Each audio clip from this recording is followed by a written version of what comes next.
السلام عليكم ورحمة الله وبركاته. إن الحمد لله نحمده ونستعينه ونستغفره ونعوذ بالله من شرور أنفسنا ومن سيئات أعمالنا. من يهده الله فلا مضل له ومن يضلل فلا هادي له. وأشهد أن لا إله إلا الله وحده لا شريك له وأشهد أن محمدا عبده ورسوله صلى الله تعالى عليه وعلى آله وصحبه وسلم تسليما كثيرا. আম্মা বাদ।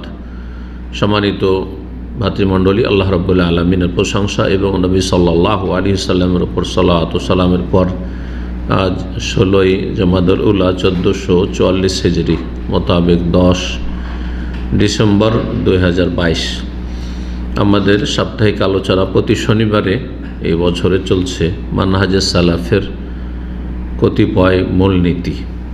সালাফে সালেহীন, সাহাবায়ে কেরাম, তাবেঈন, তাবা তাবেঈন, যেই যুগটি আদর্শ যুগ রাসূলুল্লাহ সাল্লাল্লাহু আলাইহি সাল্লামের পরে, যাদের অনুসরণের নির্দেশ দেওয়া হয়েছে কোরআন সুন্নাহয়, যারা আদর্শ মুসলিম সত্যিকার, তাদের যে পথ, মতাদর্শ, মানহাজ, তার কিছু মূলনীতি রয়েছে।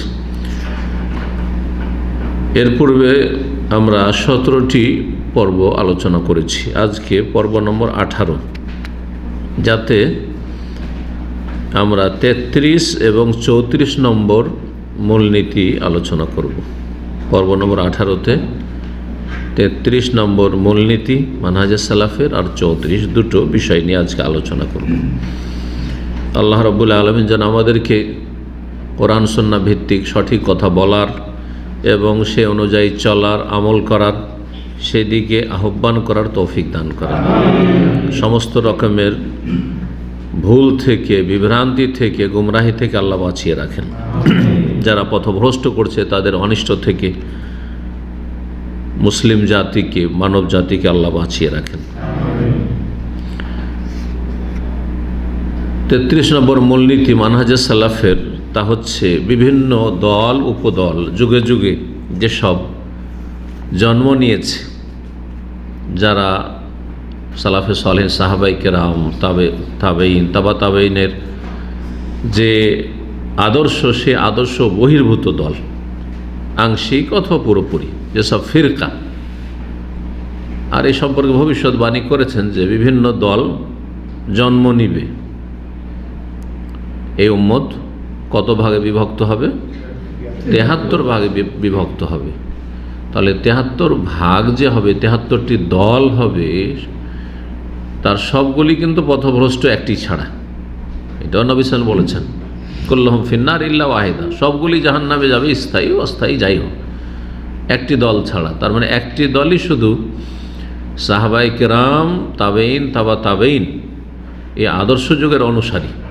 ওই যুগে 1400 বছর আগে যে ইসলাম ছিল সেই ইসলামের অনুসারী। বাকি সবগুলি ডানে বামে, কেউ কিছু দূরে চলে গেছে, কেউ অনেক দূরে চলে গেছে। এগুলো হচ্ছে ফিরকা, ফেরাক, বিভিন্ন দল উপদল।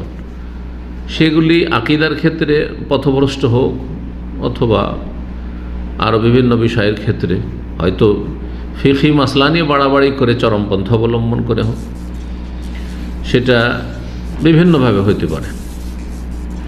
সেই দলগুলির নাম থাকতে পারে, আবার বিনা নামেও থাকতে পারে। বিনা নামেও অনেক বিভ্রান্ত আছে। তো সেসব দল উপদল থেকে সতর্ক করেছেন রাসূলুল্লাহ সাল্লাল্লাহু আলাইহি ওয়াসাল্লাম যে সবগুলি যেহেতু জাহান্নামের পথে, গুমরাহ, পথভ্রষ্ট, সুতরাং তাদের থেকে সতর্ক সাবধান থাকে। কারণ তাদের পথের অনুসারী হলে তাদের সাথে উঠবে, তাদের সাথে জাহান্নামে চলে যাবে। তো এটা একটি গুরুত্বপূর্ণ বিষয় যে বিভিন্ন দল উপদল যুগে যুগে যেসব পয়দা হয়েছে, আর বর্তমানেও আছে, বর্তমানে আরও বেশি আছে, আগামীতে আরও নতুন নতুন দল পয়দা হবে, যেগুলির কল্পনা হয়তো আপনাদের নেই, আমাদের নেই। এই সমস্ত দল উপদল থেকে সমস্ত মুসলিমদেরকে সতর্ক করা, আমভাবে, সাধারণভাবে, আর বিশেষ করে যারা ইসলাম নিয়ে চর্চা করে, কোরআন সুন্নাহ আর পড়াশোনা করে, যারা ইসলামের ছাত্র, তাদেরকে আরও বেশি সতর্ক করতে হবে। কারণ তারা এলেম হাসিল করছে, ইলম হাসিল করা মাদ্রাসায় গিয়ে হোক, যেটা ছাত্র বয়সে সাধারণত করে থাকে মানুষ, অথবা ইলম হাসিল করা আপনাদের মতো যারা বিভিন্ন জায়গা থেকে ইলম হাসিল, বিভিন্ন আলেমের সরাসরি আলোচনা শুনে, বক্তব্য শুনে, অথবা লিখনি পড়ে ইলম হাসিল করছে, অথবা সোশ্যাল মিডিয়াতে অনলাইনে আজকাল অধিকাংশ লোক হয়তো এমনি সরাসরি গিয়ে সময় দিতে পারে না বা দেয় না, কিন্তু বাড়িতে বসে আরামে যখন একটু অবসর পাচ্ছে তখন কিছু ইসলাম শিখে নিচ্ছে। তো এসব সমস্ত স্তরের মানুষকে কি করতে হবে? এ সমস্ত পথভ্রষ্ট ফিরকাগুলি থেকে, দল উপদল থেকে যারা গোমরাহ হয়ে গেছে, পথভ্রষ্ট হয়ে গেছে, সিরাতে মুস্তাকিম থেকে, মানহাজে সালাফ থেকে, সালাফে সালেহিনের মতাদর্শ থেকে, তাদের থেকে সতর্ক সাবধান করতে হবে, তাহজির। আর এই সতর্ক সাবধান করা, তাদের দোষ ত্রুটিগুলো আকীদাগত, মানহাজগত আলোচনা করা, এগুলি গীবত নয়, বরং এগুলি হচ্ছে তাদের জন্য নাসিহা, হিতাকাঙ্ক্ষী হওয়া। কারণ তাদেরকে সতর্ক সাবধান না করলে তারা সেই ভুল পথ ধরে জাহান্নামে চলে যাবে। তাহলে তাদের আপনি দরদি যে এরা ওদের মতো ভুল পথে গিয়ে যেন পথভ্রষ্ট না হয়ে যায়। যেমন কেউ রাস্তায় চলছে আর ডানে বামে গর্ত আছে, খেয়াল করেনি, পড়ে যেতে পারে একটু বেখেয়াল থাকলে।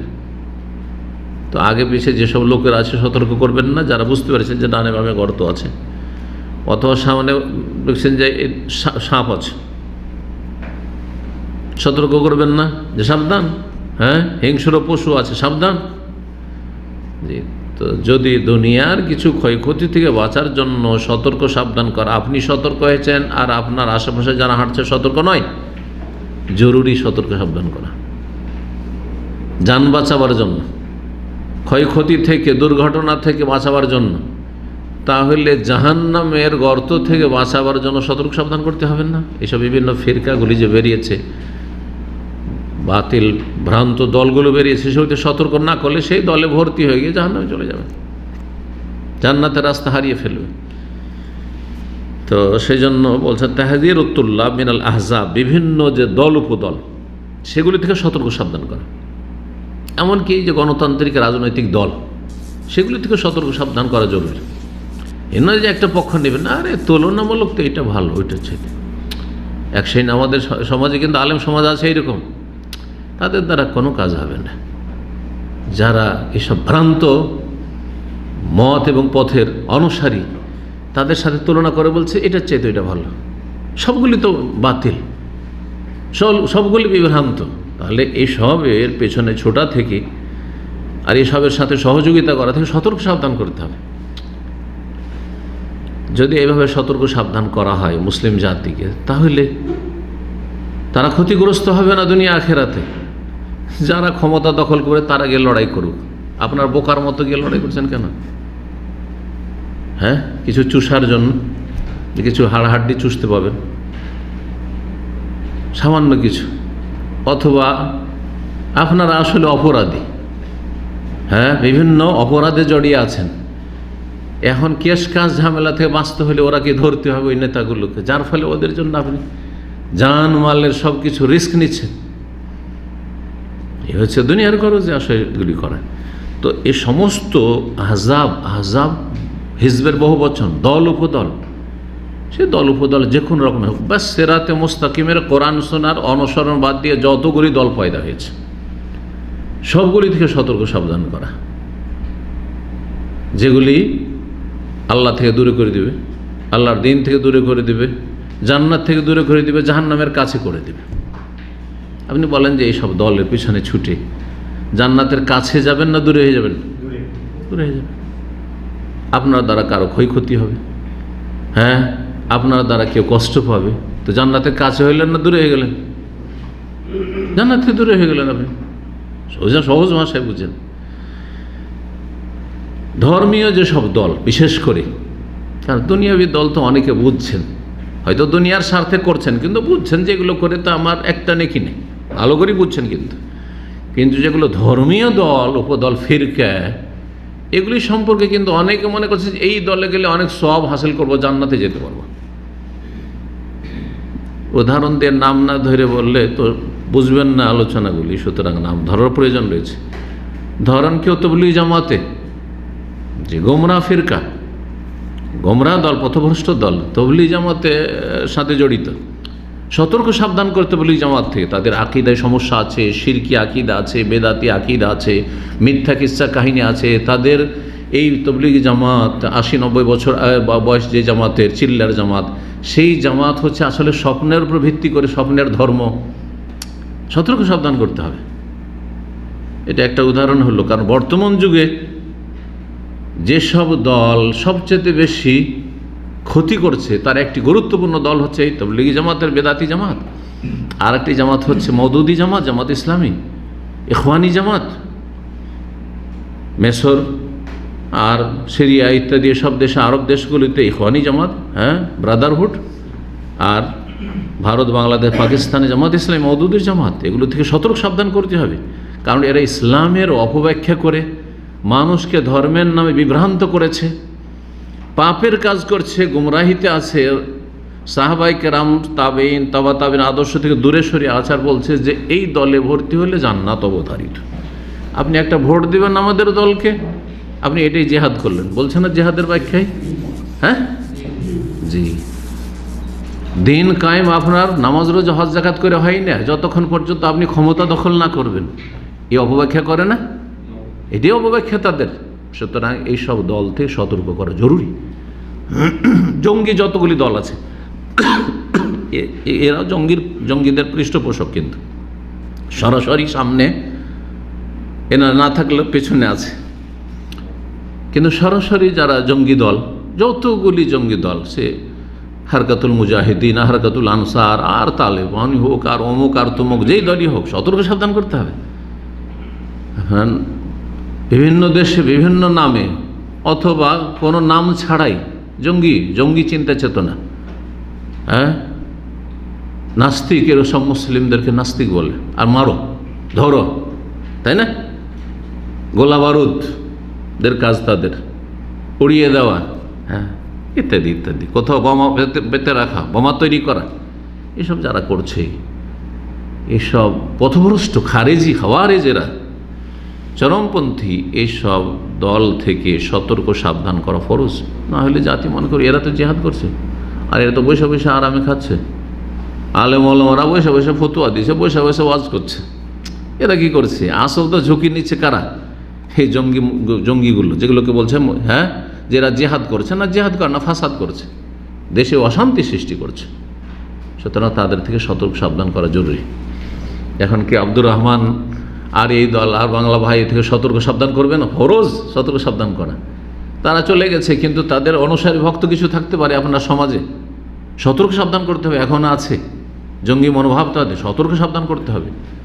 তাতেও যদি দেখেন যে না, এরা আরও আগে বেড়ে যাচ্ছে, তাহলে প্রশাসনকে জানিয়ে দিতে হবে যাতে এদেরকে দমন করা হয়, নির্মূল করা হয়। না হলে দেশে এরা অশান্তি সৃষ্টি করবে, ইসলাম মুসলিমের জন্য এরা বিধ্বংসী।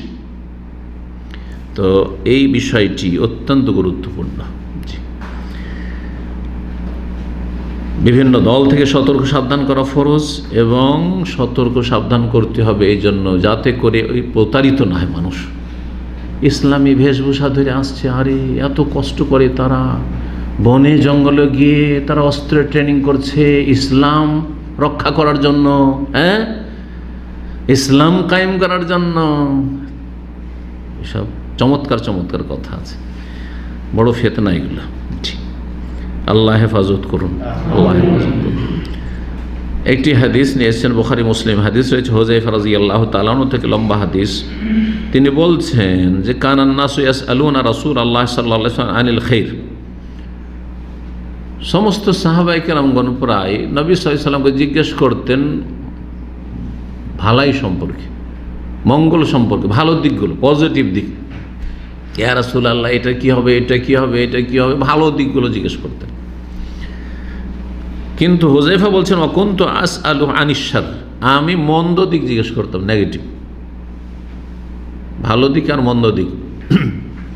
ভালো দিক যেমন আজকাল যে কোনো ভালো দিক, কোনো ব্যক্তি সম্পর্কে, পরিবার সম্পর্কে, সমাজ সম্পর্কে, দেশ সম্পর্কে, দেশে যে ভালো দিক আছে, বা কিছু ভালো যেগুলো হওয়ার আমাদের আছে সেগুলো দিক পজিটিভ, আর মন্দ দিক মন্দ এই হইতে পারে, এই ক্ষতি হতে পারে, এই ভবিষ্যতে এই হতে যাচ্ছে, ভবিষ্যৎ কিন্তু খারাপ হতে যাচ্ছে, সতর্ক সাবধান ইত্যাদি নেগেটিভ। এখন তো খুব ভালো অবস্থা, ধরেন হুযায়ফা রাদিয়াল্লাহু তাআলা নবী সাল্লাল্লাহু আলাইহি ওয়াসাল্লামের জামানায় জিজ্ঞেস করছেন। তারপরে ভালো দিক হচ্ছে খোলাফায়ে রাশিদিনের যুগ, সুখ শান্তির যুগ। তারপরে ফিতনা ফাসাদের যুগ, ওমর রাদিয়াল্লাহু তাআলা আনহু শাহাদাত, সে অগ্নি পূজক মজুসির হাতে। তারপর উসমান রাদিয়াল্লাহু তাআলা আনহু শহীদ হলেন, খুন হলেন কার হাতে? এই জঙ্গি খারেজি বিদ্রোহীদের হাতে। জি, এগুলো হচ্ছে নেগেটিভ দিক, যে এই ফিতনা ফাসাদ কি আরও হইতে পারে, এরকমটা কি হইতে পারে, ভালো তো আছে, আমরা ভালো অবস্থায় আছি, কিন্তু এর চাইতে কি বন্ধ হইতে পারে? এগুলো আমি জিজ্ঞেস করতাম, কি জন্য? যাতে করে ওই খারাপগুলো থেকে, ওই অনিষ্ট থেকে আমি বেঁচে থাকতে পারি। আমি খারাপ সম্পর্কে কেন জিজ্ঞেস করতাম? মাখাফা তাইয়ুদের একানি, এই আশঙ্কা, এই ভয়ে, যাতে করে আমাকে পেয়ে না যায়, আমি ওই সব অপরাধে জড়িয়ে না যাই। ফাকুলতু ইয়া রাসূলাল্লাহ, আমি একদিন বললাম, হে আল্লাহ রসুল, ইন্না কুন্না ফি জাহিলিয়াতিন ওয়া শার, আমরা এমন এক সময় ছিলাম যেই সময় জাহিলিয়াতে, অজ্ঞতায় ডুবেছিলাম, ওয়া শাররিন, আর মন্দ পাপে ডুবেছিলাম। আমাদের জীবনটাই পাপের জীবন ছিল, শিরক কুফরি জীবন, পাপের জীবন, মদ, ঢালাওভাবে মদ খেত আরব মুশরিকরা। মক্কা মদিনায় এত মদখোর ছিল, ঘরে ঘরে মদ। ফাজাআনা আল্লাহু বিহাযাল খাইর, তারপরে আল্লাহ আমাদের কাছে এই কল্যাণ নিয়ে আসলেন, মানে দিন ইসলাম নিয়ে আসলেন। ইসলাম আখলাক, আমল, চরিত্র, আল্লাহর ভয়ভীতি শিখাইল। মানুষ নিজেই থেকে নিজের অপরাধ স্বীকার করেছে, যে আমি অন্যায় করেছি, আমার দ্বারাই ভুল হয়ে গেছে। সাহাবীরা এসে যাদের এক একটু বলেছে, ইয়া রাসূলুল্লাহ, কি করবো আমি, আমার এরকম ভুল হয়ে গেছে। অথচ বিষয়টি গোপন রেখে দিলেই তো কাজ হয়ে যায়, কেউ জানতে পারেনি, তাই না? এরকম ঘটনা ঘটেছে। কেমন পরিবর্তন এসেছে, আল্লাহ এই কল্যাণ নিয়ে আসলেন। ফাহাল বাদাল খায়র মিন শার, এত যে আমরা মঙ্গলে আছি, এই যে বিজয়। এক সময় ছিলাম কত অসহায়, দুর্বল ছিলাম, ইসলাম গ্রহণ করার পর কত মার খেয়েছি কাফেরদের কাছে, তারপরে বদর হলো, ওহদ হলো, করতে করতে এই খন্দকে মনে হচ্ছে যে একবারে আমাদেরকে মদিনা থেকে একবারে উৎখাতই করে দেবে, কিছুই রাখবে না আমাদের। তারপরে গেল, খন্দক পার হলো, খাইবর হলো, মক্কা বিজয় হলো, এখন মক্কাও আমাদের হাতে। হলো না? আরব দেশে আর কোনো কাফেরই নেই, কোনো কাফের আর হজ করতে আসতে পারবে না, মক্কায় হারামে ঢুকতে পারবে না। এটাও হইল এই 23 বছরের জীবনে কত একটা বড় বিপ্লব, যে এক সময় মক্কায় মুসলিম ঢুকতে পারছেন না, হুদাইবিয়া থেকে বিদায় করে দেওয়া হচ্ছে। সুবহানাল্লাহ, নবী সাল্লাল্লাহু আলাইহি ওয়াসাল্লাম সাহাবায়ে কেরামদেরকে, আগামী বছর আসবে, এবার তো ঢুকতে দিবই না, আগামী বছর মাত্র 3 দিন শেষ হইতেই বলে, এই শেষ, যান, বসে আছেন কেন? সুবহানাল্লাহ, এটা 7ম হিজরিতে, আর 8ম হিজরিতে মক্কা বিজয়। তো এসব কল্যাণ আল্লাহ নিয়ে আসলেন মন্দের পরে।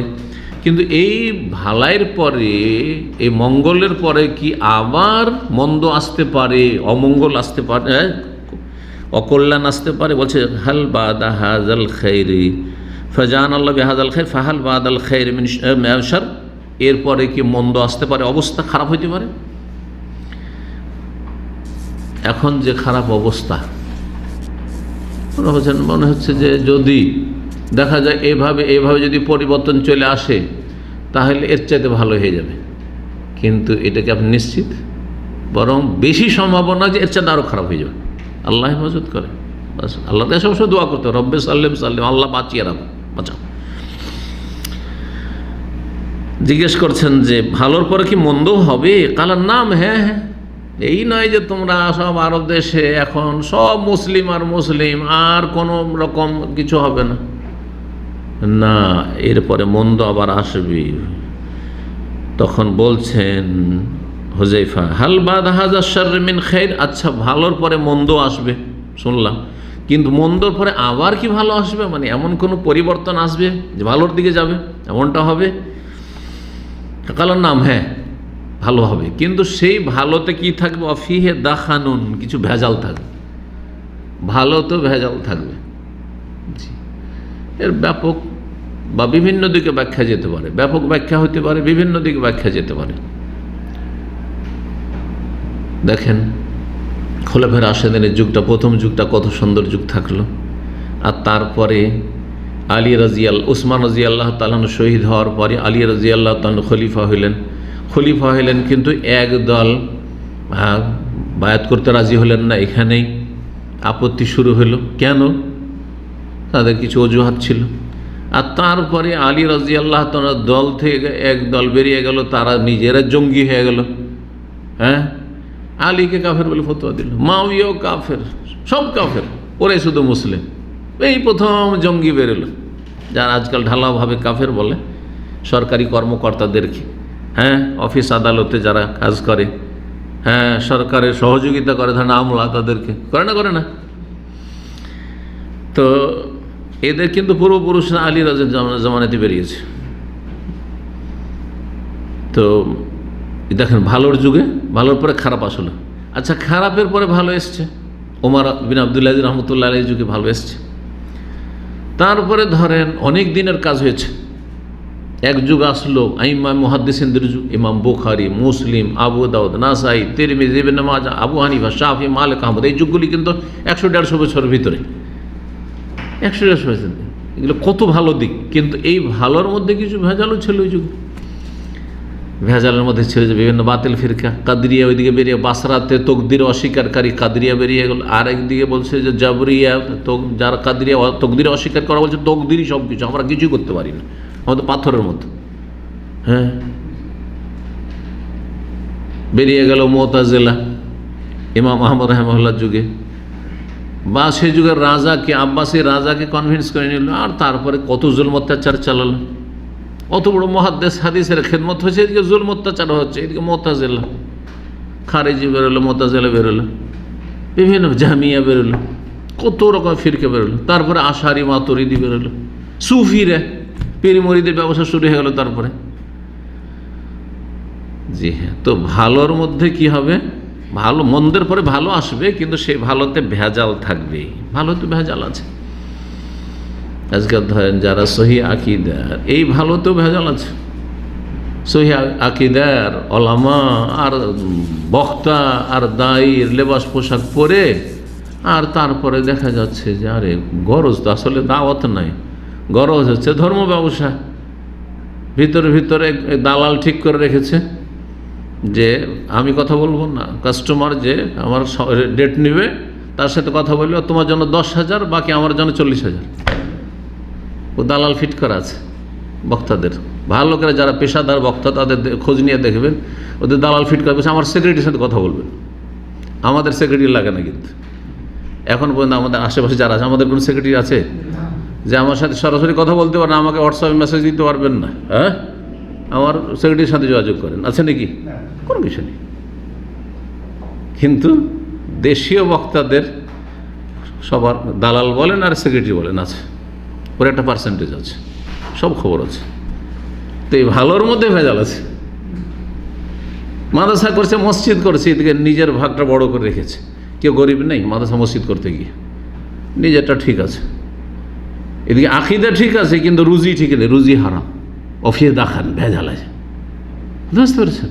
বিভিন্ন রকমের। এই জন্য বলছি যে এই ব্যাখ্যাটা ব্যাপক হতে পারে। ভালো তো আসবে মন্দের পরে, কিন্তু ওতে দেখান থাকবে। যেমন ধোঁয়া থাকলে দেখা যায় না ভালো করে, আবছা আবছা, ঠিক করে দোকান থেকে দেখান, ভেজাল থাকে।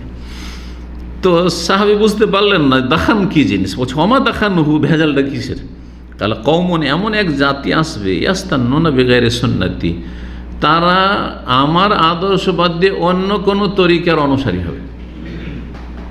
দেখেন, জিকিরের নামে, জিকির আর ফিকিরের নামে এই যে পীর মুরিদের ব্যবসা চলছে, লেভেলটা তো খুব সুন্দর, রুহানিয়াত, আধ্যাত্মিকতা, হ্যাঁ, আল্লাহর জিকির, একবার জিকির করতে করতে পাগল হয়ে যাওয়া, চরমনাই 18 একবার নিকৃষ্ট। কিন্তু এই যারা নিজেদেরকে হক্কানি বলছে, তাদের মধ্যে দেখেন এই ভেজাল, যে নবীর আদর্শ বাদ দিয়ে বেদাতি জিকির, হুহুর জিকির করতে করতে লাফাইতে শুরু করা, জিকির করতে করতে ওই বাঁশ বয়ে প্যান্ডেলে উঠে যাওয়া, হ্যাঁ, লাফ দিয়ে গিয়ে স্টেজে গিয়ে বক্তার উপরে পড়া, কথা বুঝতে পারছেন?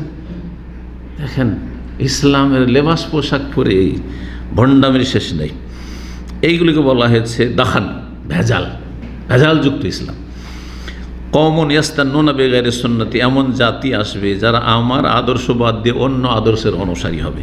ওয়া ইয়াহদুনা বিগাইরি হাদি, আর তারা রাস্তা নেবে আমার রাস্তা বাদ দিয়ে, আমার আদর্শ বাদ দিয়ে অন্য আদর্শের অনুসারী হবে। যারা জঙ্গি তাদের চমৎকার চমৎকার কথা, ওদের কথা শুনলে আমাদেরকে বলবেন এরা হচ্ছে হয় বলবেন, ফতোয়া দিয়ে দেবেন যে মাদানি মানে ভোগবিলাসী, সোজা কথা। হ্যাঁ, এরা ওইসব জিহাদের কথা বলে না, এরা সব দুনিয়াদার হয়ে গেছে, এসব বলছে আমাদের সম্পর্কে তারা।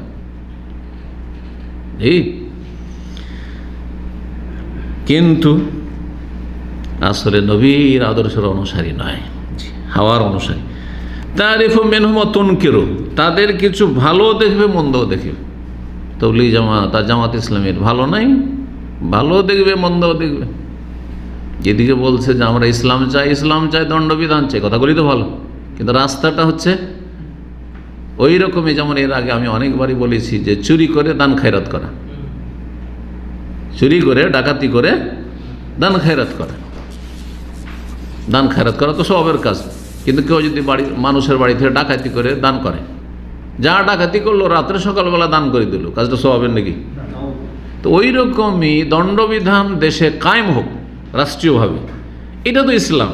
কিন্তু দণ্ডবিধান কায়েম করার জন্য গণতান্ত্রিক পদ্ধতিতে ইলেকশনে আসতে হবে, আর বিক্ষোভ মিছিল যা পশ্চিমা ইহুদি নাসার শিখেছে সেই পথ ধরতে হবে। এটা হচ্ছে চুরি করে ডাকাতি করে ইসলাম কায়েম করা। বুঝতে পেরেছেন? জি হ্যাঁ।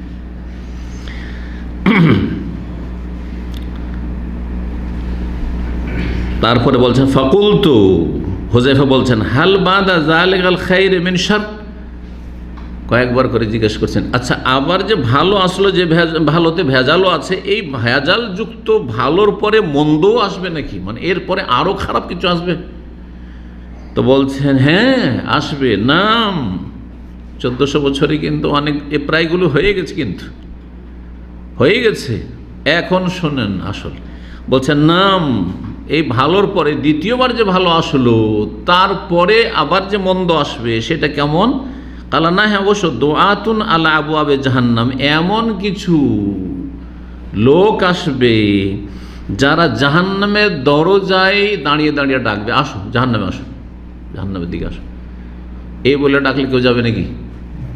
আচ্ছা যে তাবলীগ জামাত বলে যে আমরা জাহান্নামে দিয়ে ডাকছি, কেউ যাবে? একজন কেউ চিল্লাতে। জামাত ইসলামী কি বলবে যে আমরা জাহান্নামে ডাকছি? জঙ্গিরা বাংলা ভাবদর বলেছে আমরা জাহান্নামের দিকে ডাকছি? না, কখন না, কিন্তু জাহান্নামের দিকে ডাকছে। দুআতুন আলা আবওয়াবে জাহান্নাম, জঙ্গিরা জাহান্নামের দিকে ডাকছে।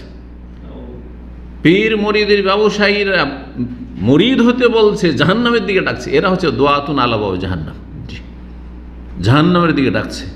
তো যত বেদাতি বক্তা রয়েছে, যত বেদাতি ওলামা রয়েছে, এরা হচ্ছে দুআতুন আলা আবওয়াবে জাহান্নাম, জাহান্নামের দরজার দিকে আহ্বানকারী। দোয়া দায়ীর বহুবচন, দায়ী এলাল খের হইতে পারে, কল্যাণের দিকে, কোরআন এবং হাদিসের দিকে, ওয়াহির দিকে যদি ডাকে। আর যদি বাপদাদা থেকে পাওয়া ইসলাম যে এসেছে, অথবা শিরক বিদআত যুক্ত যে ইসলাম এসেছে সেই ইসলামের দিকে ডাকে, তাহলে তারা জাহান্নামের দিকে আহ্বান করছে। এইসব বেদাতি বক্তা, বেদাতি ওলামা যারা জাহান্নামের দিকে ডাকছে, তাদের ডাকে যদি সাড়া দেয় কেউ, কি বলছেন নবী সাল্লাল্লাহু আলাইহি ওয়াসাল্লাম, মান আজাবাহুম ইলাইহা, কেউ যদি তাদের ডাকে সাড়া দেয়, কাযাফুহু ফিহা, তাহলে তাদেরকে জাহান্নামে নিক্ষেপ করে দিবে, জাহান্নামে ফেলে দিবে। তাদের দলে যাওয়া মানে জাহান্নামে চলে যাওয়া। ফাকুলতু, তখন হুযায়ফা বলছেন ইয়া রাসূলুল্লাহ সিফহুম লানা, আচ্ছা বলেন তো কারা জাহান্নামে দিয়ে ডাকবে, ওদের কিছু একটু কোয়ালিটি বলেন তো, ওদের কিছু একটু বিবরণ বলুন তো কিছু, ওরা কেমন হবে কিছু। সিফহুম, সিফাত মানে বর্ণনা করা, তাদের একটু বিবরণ দেন। কালা নাম, হ্যাঁ অবশ্যই। তারা কেমন জানো? যারা জাহান্নামে দেখবে কওমুন, এমন এক জাতি, ওরা কিন্তু অমুসলিম নয়, ওরা হিন্দু খ্রিস্টান নয়, এসব খ্রিস্টান মিশনারির কথা বলা হয়নি, বোঝা গেছে? এরা যে অমুসলিমদের যে সংগঠনগুলি রয়েছে, এসব আরএসএসের কথা বলা হয়নি, এসব আরও কি বাংলাদেশে ইসকন আছে ওসবের কথা বলা হয়নি। কওমুন এমন এক জাতি, মিন জিলদাতে না, আমাদেরই দলের, ওরা মুসলিম সমাজেরই লোক। আটরসি, মাইজভান্ডারি, দেওয়ানবাগি, জৈনপুরি, এগুলো কোন দলের? মিন জিলদাতে না, আমাদের মতোই তাদেরকে দেখতে শুনতে। আমাদের ধার্মিকরা যেমন দাড়ি রাখে, তাদের ধার্মিকরাও, বেদাতীদের ধার্মিকরাও দাড়ি রাখে। হ্যাঁ, আমাদের ধার্মিকরা যেমন ঢেলা ঢালা পোশাক পরে, জুব্বা পরে আর টুপি পরে, তারাও পরে। মিন জিলদাতে না, আমাদের মতোই তারা, আমাদের অন্তর্ভুক্ত। ওয়াতাকাল্লামুনা বিআলসিনাতে না, আমাদের ভাষাতেই কথা বলবে। যেমন আমরা বলছি আয়াত, অমুক আয়াত আছে, অমুক হাদিস আছে, তারাও বলবো আয়াতে আছে, হাদিস আছে, কোরআনে আছে, হাদিস আছে, ওরাও বলবে এই কথা। কিন্তু কোরআন হাদিসের অপব্যাখ্যা করবে, কোরআন হাদিসের অপব্যাখ্যা করবে।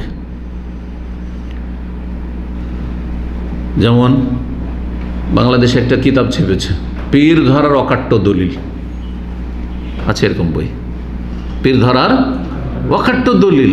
আয়াত, ওতে বেশ কিছু আয়াত পেশ করেছে, আয়াত দিয়ে বলছে পীর ধরা জরুরি।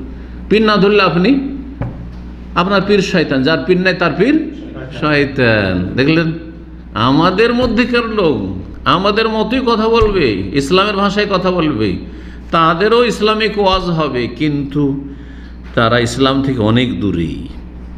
ফকুল তো ইয়া রাসূল আল্লাহ, তখন আমি বললাম হে আল্লাহ রসুল, মা তা'মুরুনি নাদারতু যালিকা, আচ্ছা আমাকে তাহলে কি উপদেশ দিচ্ছেন, কি নির্দেশ দিচ্ছেন, যদি আমি ওই যুগ পেয়ে যাই। এমন যুগ পেলাম, ফিতনার যুগ, যেই যুগে মানুষকে পথভ্রষ্ট করা হচ্ছে, ভুল বোঝানো হচ্ছে, ইসলামের নামে ভুল ব্যাখ্যা করা হচ্ছে।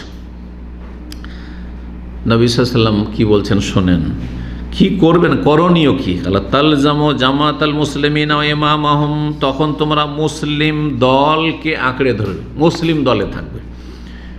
ওয়া ইমামাহুম, এই মুসলিমদের ইমামকে আঁকড়ে ধরবে, মুসলিম দল এবং মুসলিম দলের ইমামকে আঁকড়ে ধরবে। এই কথাটিরও অপব্যাখ্যা করা হয়েছে। আর আরেকটি ফিরকা বেরিয়েছে, পাকিস্তান থেকে বেরিয়েছে, ভারতও পাওয়া যায়, বাংলাদেশও আছে। কিন্তু ওরা বলছে যে আমরা হানফিও না, শাফিও না, মালিকিও না, হাম্বেলিও না, আর আহলে হাদিসও না। আহলে হাদিস নাম বলাও ঠিক না, সালাফি বলাও ঠিক না, বলছে আমরা মুসলিমিন, মুসলিম গ্রুপ। ওরা কি বলছে নিজেদেরকে? বলছে আল্লাহ কোরআনে বলছে সাম্মাকুমুল মুসলিমিন, আল্লাহ তো আমাদের না মুসলিম রেখেছেন। আপনি আহলে হাদিস কেন বলবেন, আপনি সালাফি কেন বলবেন, আপনি আর হানফি বা কেন বলবেন? বুঝা গেছে? মুসলিম দল। এই যে এখান থেকে তাহলে জামাত মুসলিম দলকে আঁকড়ে ধরবে, মানে মুসলিম নাম রাখতে হবে। এইটা উদ্দেশ্য নবীর। নবী সাল্লাল্লাহু আলাইহি ওয়াসাল্লাম উদ্দেশ্য এই নয় যে তোমাদের নামটা যেন মুসলিম শুধু হয়, এইটা উদ্দেশ্য না। উদ্দেশ্য হচ্ছে যে মুসলিম জামাত যেটা, যেই ধারাবাহিকভাবে নবী সাল্লাল্লাহু আলাইহি ওয়াসাল্লাম সাহাবায়ে কেরামদের তরিকা আছে, ওই দলটিকে আঁকড়ে ধরে থাকবে, ওই দলে থাকবে, ওই জামাতের অন্তর্ভুক্ত হবে।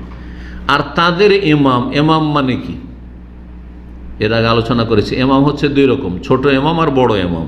ছোট ইমাম হচ্ছে প্রতিটি মসজিদের ইমাম, 5 ওয়াক্ত নামাজ পর্যন্ত সীমিত, নামাজ সালাম ফেরা হইলে আর ইমামের আর অনুকরণ নেই। ইমাম যদি সালাম ফেরার পরে মসজিদে বসে থাকে, আপনি বসে থাকবেন না, আর কোনো দায়িত্ব নেই আপনার যে ইমামের অনুকরণ করতে। কিন্তু তাকবীরে তাহরিমা থেকে শুরু করে সালাম ফেরা পর্যন্ত আপনার আনুগত্য করা, ইক্তেদা করা ফরজ, যেহেতু জামাতে নামাজ পড়ছেন। এটা হচ্ছে ইমামাতে সুগরা বলা হয় এটাকে, যেন ছোট ইমাম বললাম। ছোট ইমাম মানে আবার মানহানি করলাম না। উদ্দেশ্য হচ্ছে যে এই ইমামতিটা, এই নেতৃত্ব মসজিদ পর্যন্ত সীমিত, মসজিদের মেহরাব পর্যন্ত সীমিত, বাইরে নেই। মসজিদের বাইরে ইমামের আপনার অনুকরণ নাই আপনার। আর ইমামাতে কুবরা, যে বড় ইমাম, বৃহৎ ইমামত, সেটা হচ্ছে রাষ্ট্রীয় ইমাম, রাষ্ট্রীয় ইমাম, যার অপর নাম খলিফা। আর খলিফা না বলে ইমামুল মুসলিমিন, খলিফাতুল মুসলিমিন না বলে যদি আমিরুল মুমিনিন বলেন, তাও অসুবিধা নেই। আবু বকর সিদ্দিককে খলিফা বলা হইতো, কিন্তু উমর রাদিয়াল্লাহু তাআলার সময় আমিরুল মুমিনিনও বলা হইতো, আবার খলিফাতুল মুসলিমিনও বলা হইতো, খলিফা বলা হইতো। তারপরে ধরেন, তারপরে নাম পরিবর্তন হয়েছে, মালিক হইতে পারে, কিং বলা, রাজা, বাদশাহ বলা যেতে পারে। বাদশাহ অরঙ্গজেব, হ্যাঁ, বাদশাহ হুমায়ুন, বাদশাহ হইতে পারে, তার নাম যে কোনো। রাষ্ট্রপতিও হইতে পারে, প্রধানমন্ত্রীও হইতে পারে, যে কোনো নাম বদলিতে পারে, কিন্তু কাজ ওইটাই, রাষ্ট্রীয় নেতা। কি? তো মুসলিম দলকে আঁকড়ে ধরবে এবং মুসলিম দলের যিনি ইমাম মানে দেশের শাসক, তাকে আঁকড়ে ধরবে, মানে তার সাথে থাকবে, কিন্তু পাপের কাজে থাকবে না, বৈধ কাজে থাকবে। কিসের কাজে? জায়েজ কাজে থাকবে। এখন সরকার পাপ করছে, আমি পাপের না, মোটেই না, হারাম। এটা বাপের ক্ষেত্রে হারাম, মায়ের ক্ষেত্রে হারাম, তো সরকার তো বাদ দেন। আপনার বাপ যদি হারাম করে, আপনি হারাম করবেন? বাপ মা বেনামাজি হয় তো আপনি বেনামাজি হবেন? বাপ মা যদি বলে যে মারামারি করতো মারামারি করবেন? তো বাপ মারি যখন গুনহার ক্ষেত্রে আনুগত্য জায়েজ নয়, আল্লাহর পরে যাদের হক, তাহলে সরকার যদি নেকির কথা বলে অবশ্যই হাজির, জায়েজ কথা বলে অবশ্যই হাজির, রেড সিগন্যাল পড়ে গেছে অবশ্যই হাজির, আমি থেমে গেলাম, কারণ সরকার এটা করেছে, হ্যাঁ, ট্রাফিক রুলস, হ্যাঁ, আমি মেনে চলি ইত্যাদি।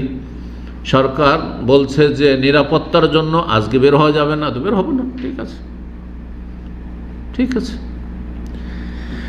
ইত্যাদি ইত্যাদি।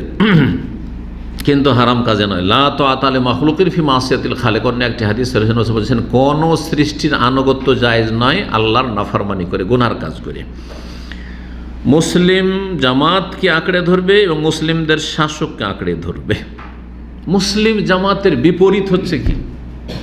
মুসলিম জামাতের বিপরীত হচ্ছে যারা দেশে নাশকতামূলক কাজ করছে, দেশের মানুষের দিন দুনিয়ার ক্ষতি করছে, সেসব দলে যাবেন না আপনি। আগে দিন না আগে দুনিয়া? আগে দিন, কারণ আগে আপনার আখিরাতটা জান্নাতটা ঠিক রাখতে হবে। তাহলে যারা ধর্মের ক্ষেত্রে পথভ্রষ্ট করছে তাদের থেকে বেঁচে থাকতে হবে।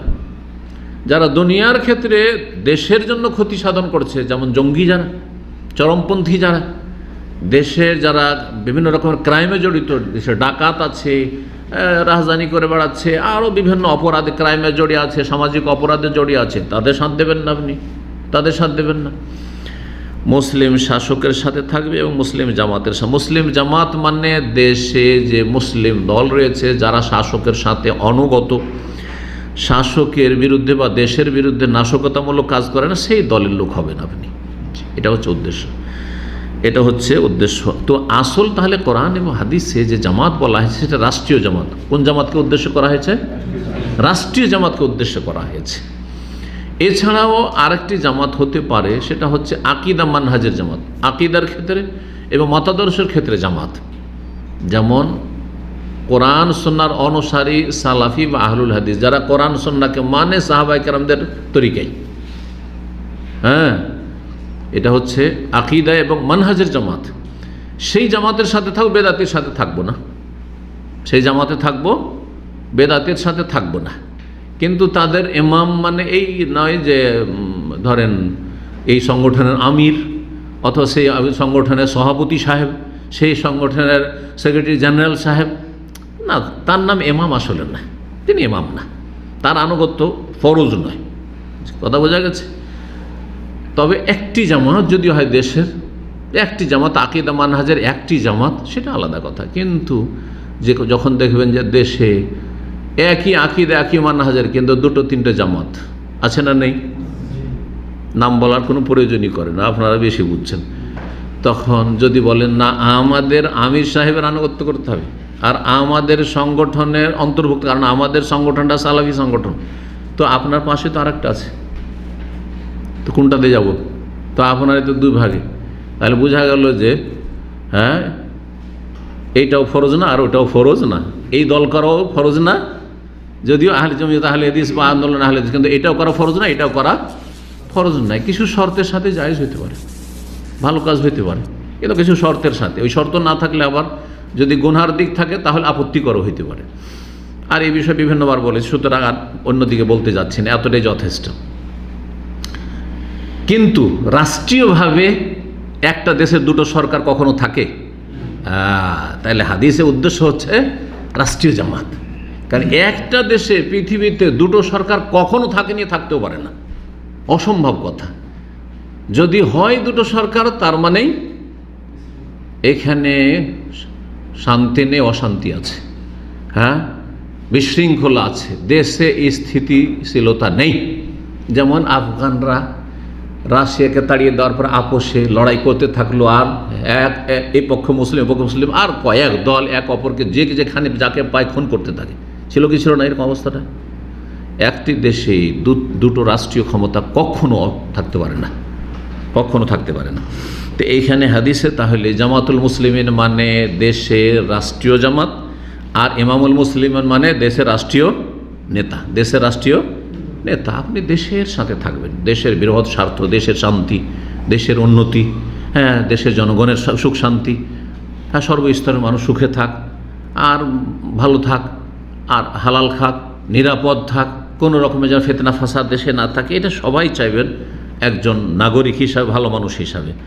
কুলতু, তখন বলছেন হুযায়ফা, ফাইনলাম ইয়াকুল্লাহুম জামাতুন ওয়ালা ইমাম, যদি দেখা যায় যে জামাতও নেই, ইমাম নেই, দেশে এরকম কোনো মুসলিম দলও নাই আর মুসলিম শাসকও নেই, অমুসলিম দেশে, সিঙ্গাপুরে বাস করেন আপনি, ফিলিপাইনে মুসলিম জামাত আছে না, মুসলিম রাষ্ট্রীয়ভাবে মুসলিম জামাত নেই, এমনি মুসলিম আছে সব জায়গায়, সারা পৃথিবীতে আছে, হ্যাঁ, ইউরোপ আমেরিকা সব জায়গায় মুসলিম আছে, কিন্তু রাষ্ট্রীয়ভাবে মুসলিম জামাত আর মুসলিম শাসক আছে নাকি? মুসলিম দেশে নাই। যদি এমনটা হয় যে সেখানে জামাতুল মুসলিমিন মানে রাষ্ট্রীয় জামাতও নাই আর রাষ্ট্রীয় নেতা মুসলিম না, অমুসলিম, এরকমটা যদি হয়, অথবা কেউ শাসন ক্ষমতা আসতে পারেননি, জোর যার মুলুক তার চলছে, যেমন নবী সাল্লাল্লাহু আলাইহি ওয়াসাল্লাম যখন নবী হয়ে আসলেন তখন আরবের অবস্থা কি ছিল? কোনো শাসক ছিল? গোত্রীয় শাসন ছিল, একটা বংশ, ওই বংশের একজন সর্দার, ওই হচ্ছে নেতা, রাষ্ট্রীয় কোনো ক্ষমতা ছিল না। এমনটা যদি হয়ে যায়, প্রতিটি গ্রামের যে সর্দার মণ্ডল সে হচ্ছে ক্ষমতাধর আর ওই গ্রামবাসী আপোষের যে যাকে পারে, গায়ের জোর যার চলে, এইরকম যদি পরিস্থিতি তৈরি হয়ে যায়, আল্লাহ না করে হয়, যদি এমন হয় যে রাষ্ট্রীয় জামাতও নেই আর রাষ্ট্রীয় শাসকও নাই, কালা ফাতা, তখন কোন দলে যাব? কার সাথ দেব? কালা ফাতাজেল তিলকাল ফেরাকা কুল্লাহ, তাহলে সমস্ত দলকে বর্জন কর, এটা তো যেন ওটা তো যেও না। আফগানিস্তানে যখন 4-5টি দল যে যাকে পায় খুন করে, আজকে থেকে 25-30 বছর আগের তৃতীয়টা তুলে ধরছি, তো সেই সময়টাই সুবহানাল্লাহ, কোন দলে যাবেন আপনি? যে দলে যান, আপনার দল ওই দলকে মারছে, আর আপনাকে যদি পায় যে ওই দলে জানতে পারে যে ওই দল আপনাকে মারছে, আল্লাহু আকবার, ফিতনা এগুলো, আপোষের মারামারি, তাহলে আপনি কোন দলে যাবেন? বলছে ফাতাজিল তিলকাল ফিরাকুল্লাহা, সবগুলি দল বর্জন করো, এটাতে যেও না ওটাতেও যেও না, সবগুলি দল বর্জন করো। তো আশ্রয় নিব কোথায়? ওয়ালাউ আন তাআজ্জা আলা আসলি শাজারা, যদি কোথাও নিজের বাড়িতে আশ্রয় নেব, বাড়ি থেকে টেনে হেঁচড়ে বের করে নিয়ে আসছে, কোনো একটা গাছের শিকড় জড়কে কামড়িয়ে ধরে থাকতে পারবে, লুকিয়ে আছো কোথাও, গাছের জড়কে শিকড়কে কামড়িয়ে ধরে আছো, আমি এখান থেকে সরব না, বনে জঙ্গলে লুকিয়ে থাকবো, তাও থাকো, হাত্তা ইউদ্রিকা কাল মত, কতদিন পর্যন্ত? যতক্ষণ তোমার মরণ না এসেছে, আজীবন। ওয়ান তাল জালেকা, এইভাবে জীবনযাপন করিও, কিন্তু আপোষে তোমরা লড়াই, কলহ, দ্বন্দ্ব, আর এক দেশে যে যা পারছে করছে, যে যা পারছে তার চলছে, জোর যার মুলুক তার, এমনটা যাতে না হয়। মুত্তাফাকুন আলাইহি। এখান থেকে কি বোঝা গেল? নবী সাল্লাল্লাহু আলাইহি ওয়াসাল্লাম সতর্ক সাবধান করেছেন, ফাতাজিল তিলকার ফিরাকুল্লাহ, সমস্ত দলগুলি বর্জন করে, যেগুলো বিভ্রান্ত দল সেগুলি বর্জন করতে বলেছেন না বলেননি? সুতরাং সাহাবায়ে কেরামদের আদর্শের অনুসারী ধারাবাহিকভাবে যে চলে আসছে আজ পর্যন্ত, ওই দলটি যদি পান, আকীদা মানহাজের ক্ষেত্রে তাদের অনুসরণ করবেন, আর রাষ্ট্রীয় ক্ষেত্রে রাষ্ট্রের আইন কানুন মেনে চলবেন, আর রাষ্ট্রীয়ভাবে আপনি বৈধ কাজে আনুগত্য করবেন, বিদ্রোহীদের, জঙ্গিদের সাথ দেবেন না, খারেজিদের সাথ দেবেন না, চরমপন্থীদের সাথ দেবেন না, আর বেদাতি দলগুলো সাথ দেবেন না। এটা ভাববেন না যে দেওয়ানবাগি তো খুবই খারাপ, আটরসি মাইজভান্ডি এরা তো খুবই খারাপ, তাই না, এরা তো বেরেলবি তো খুবই খারাপ, চলো দেওবন্দীদের মধ্যে দেখছি যে চরমনাইট আর সারসিনা ভালো আছে, তো একটা তো হয়ে যায় না। ফাতাজিল তিলকাল ফিরাকা কুল্লাহ, সবগুলি বর্জন করো, সবগুলি বর্জন করো। ওটা বোঝা গেছে? কেউ কেউ করে কি, এক সময় করতো জামাত ইসলামী, বলছেন না রে এটা ভালো লাগে না, এদের কাজকর্ম ভালো লাগে না, কী হয়ে গেলো তখন? চিল্লা পার্টি হয়ে গেল। আবার এর বিপরীত কিছুদিন চিল্লা কাটলো, না না না না এদের এইসব ভালো লাগে না, কিছু বেদাত টেদাত আছে, তখন সে জামাতি হয়ে গেল, ইখওয়ানি হয়ে গেল, না না এটাও চলবে না। ফাতাজিল তিলকাল ফিরাকা কুল্লাহ, সবগুলি দল বর্জন করো। এই হাদিস তখন ফিরে, সবগুলি দল, যেহেতু এগুলো কোনোটাই সালাফদের অনুসারী নয়, রাসূলুল্লাহ সাল্লাল্লাহু আলাইহি ওয়াসাল্লাম যেই দিনের উপর ছেড়ে গেছে সেই দিনের নির্ভেজাল অনুসারী নয়, ভেজালযুক্ত। সুতরাং ফাতাজিল তিলকাল ফিরাকা কুল্লাহ, সবগুলিকে বর্জন করো। আল্লাহ রাব্বুল বুঝান তৌফিক দান করেন। সময় যেহেতু লম্বা হয়ে গেছে, বলতে চেয়েছিলাম যে তারপরে আরেকটি মূলনীতি আলোচনা করব, কিন্তু আর লম্বা করব না। না হলে হক আদায় হবে না। এখানে আজকের আলোচনা শেষ করছি। আল্লাহ রাব্বুল আলামিন বিষয়গুলি বুঝার যেন তৌফিক দান করেন, আমলের তৌফিক দান করেন। ওয়া সাল্লাল্লাহু আলা নবিয়ানা মুহাম্মদ ওয়া আলা আলিহি ওয়া সাহবিহি আজমাইন।